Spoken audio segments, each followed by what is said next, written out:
Hai everyone, kali ini kita akan membahas mengenai salah satu keterampilan berbahasa, yaitu menyimak. Simak baik-baik ya.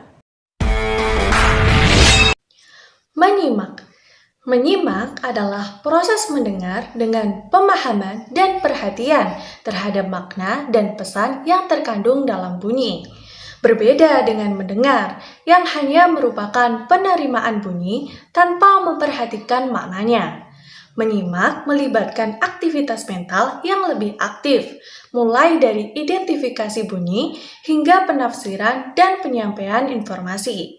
Dalam menyimak, seseorang tidak hanya mendengar, tetapi juga memahami, menggunakan, dan mengingat informasi yang disampaikan, baik secara lisan maupun melalui media seperti rekaman. Menyimak berhubungan erat dengan keterampilan bahasa lainnya, seperti membaca, namun lebih berfokus pada komunikasi lisan. Tujuan dari kegiatan menyimak dapat dibagi menjadi beberapa kategori. Yang pertama, adanya menyimak untuk belajar, untuk memperoleh pengetahuan dari bahan yang disampaikan oleh pembicara. Yang kedua, menyimak untuk menikmati. Menyimak dengan penekanan pada kenikmatan terhadap materi yang diujarkan, terutama dalam bidang seni. Yang ketiga, menyimak untuk mengevaluasi, yaitu menilai apa yang disimak, seperti menilai kebaikan, keindahan, atau logika informasi.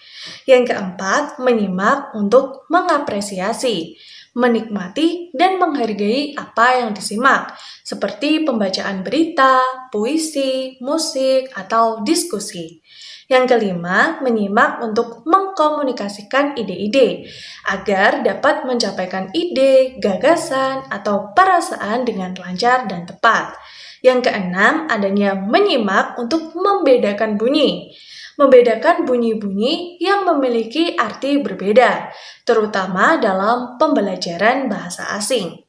Yang ketujuh, menyimak untuk pemecahan masalah, yaitu menyimak dengan tujuan untuk memecahkan masalah secara kreatif dan analitis, dengan harapan memperoleh masukan berharga dari pembicara.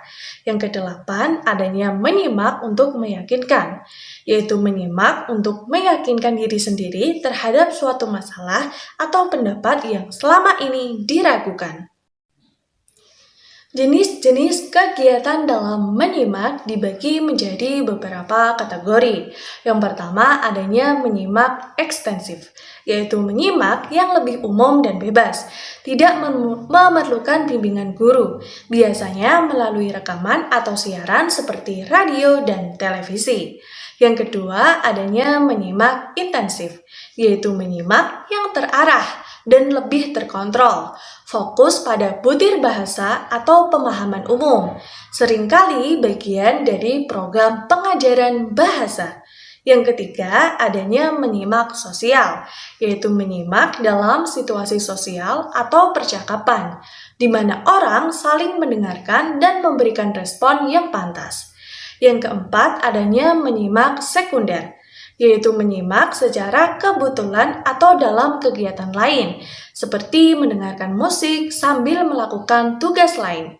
Yang kelima, adanya menyimak estetik, yaitu menyimak yang bertujuan untuk menikmati dan menghargai karya seni, seperti musik, puisi, atau drama. Yang keenam, adanya menyimak kritis, yaitu menyimak dengan kemampuan untuk menilai dan mengamati dengan teliti, mencari kebenaran atau keaslian. Yang ketujuh, menyimak konsentratif, yaitu menyimak secara fokus untuk mengikuti petunjuk atau urutan ide dan informasi penting. Yang kedelapan adalah menyimak kreatif, yaitu menyimak yang mendorong pembentukan ide atau imajinasi, dapat melibatkan elemen visual, gerakan, atau perasaan. Yang kesembilan adanya menyimak integratif, yaitu menyimak secara intensif yang memerlukan konsentrasi tinggi dan pengajuan pertanyaan untuk memperoleh informasi spesifik. Yang kesembilan atau kesepuluh yaitu menyimak penyelidikan, yaitu menyimak untuk mencari informasi baru yang menarik atau terkait dengan topik tertentu.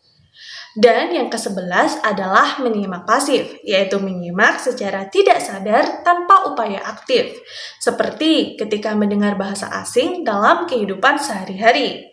Dan yang terakhir yaitu menyimak selektif, yaitu menyimak dengan memilih informasi yang relevan atau penting, biasanya setelah menyimak pasif. Faktor-faktor yang mempengaruhi kemampuan menyimak menurut Tarigan adalah sebagai berikut. Yang pertama, adanya faktor keterbatasan sarana, seperti kekurangan buku, alat, ruang belajar yang kondusif, dan jumlah murid yang banyak di kelas dapat menghambat pengajaran menyimak. Yang kedua, adanya faktor kebahasaan.